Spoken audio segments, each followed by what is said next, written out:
Guten Tag und herzlich willkommen zu einer weiteren Folge von PS Speicher TV.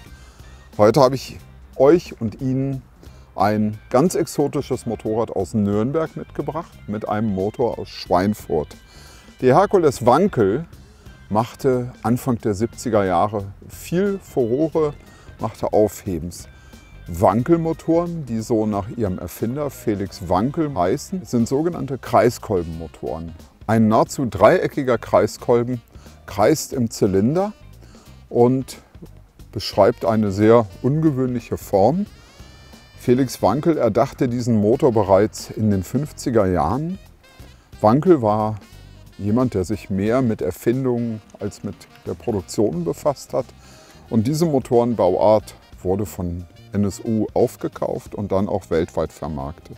Und es schien Ende der 60er Jahre, als wenn der Kreiskolbenmotor die Mobilität revolutionieren würde, beziehungsweise sich zumindest diese Motorbauart weltweit durchsetzen würde. Naja, und von den Autos kam man dann auf die Motorräder. Es gab Wankelmotorradentwicklungen in der DDR bei MZ und auch die japanischen Hersteller Mazda und Suzuki kauften Wankelpatente.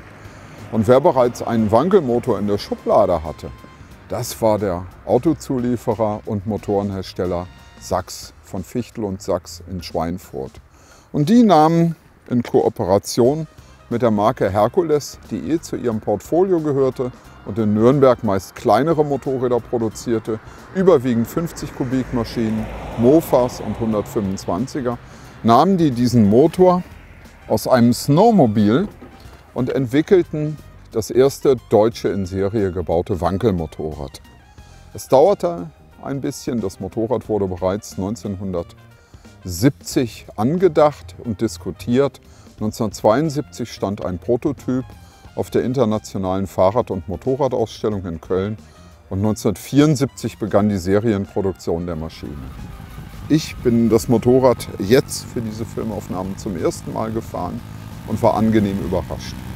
Nicht nur vom Motor, der ausgesprochen elastisch ist und gleichzeitig drehfreudig.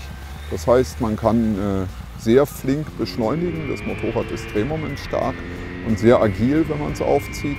Und gleichzeitig lässt es sich auch für eine Maschine dieser Größenklasse sehr schaltfaul und elastisch fahren. Es ist überhaupt kein Problem, mit 50 im 5. Gang durch eine Ortschaft zu fahren und am Ortsausgang dann Gas zu geben und flott zu beschleunigen, ohne dass man viel im Getriebe rumrühren muss, wie es gerade bei den damals sehr populären Zweitaktern üblich war.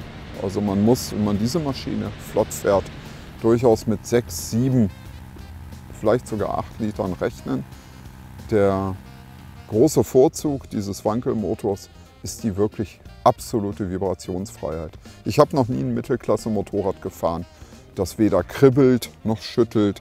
Also dass es der Hercules, was die Laufkultur angeht, so gleichkommt. Das Motorrad wurde aber für die Marke Hercules und für den Motorenhersteller Fichtel und Sachs nicht zu einem großen Erfolg. Trotz relativ guter Beurteilung in der Fachpresse und in den Tests zögerten die Käufer. Die Optik kam nicht so richtig gut an. Noch dazu war der Preis relativ hoch. Die Maschine kostete ungefähr 20% mehr als ein vergleichbar leistungsstarkes japanisches Modell. Und dazu kam, dass viele Zuliefer- und Anbauteile hier im Cockpitbereich, Zündschloss, Instrumente, Schalter, das wirkte im Vergleich zu den japanischen Maschinen eigentlich so ein bisschen primitiv und lieblos. Und da nützte es auch nichts, dass der Sozius bequem saß, serienmäßig ein Gepäckträger an Bord war. Jedenfalls die Maschine blieb ein Exot auf deutschen Straßen, hat bis heute noch eine kleine Anhängerschaft, wie überhaupt das Wankelprinzip. Wenn Sie das Thema Wankelmotorräder interessiert, dann ist natürlich ein Besuch im PS-Depot Motorrad goldrichtig.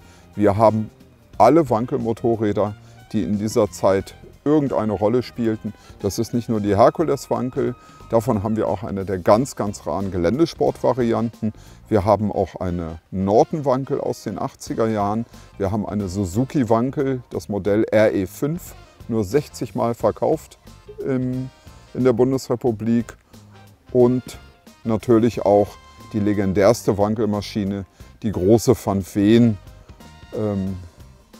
OCR, die im PS-Speicher in der Dauerausstellung zu besichtigen ist. Also wie gesagt, wenn Sie das fast vergessene Thema Wankel interessiert, lohnt sich auf jeden Fall auch deshalb ein Besuch in Einbeck. Danke fürs Zuschauen, bis zum nächsten Mal. Tschüss! Unterstützen Sie den PS-Speicher und werden Sie Mitglied bei den Förderfreunden PS-Speicher.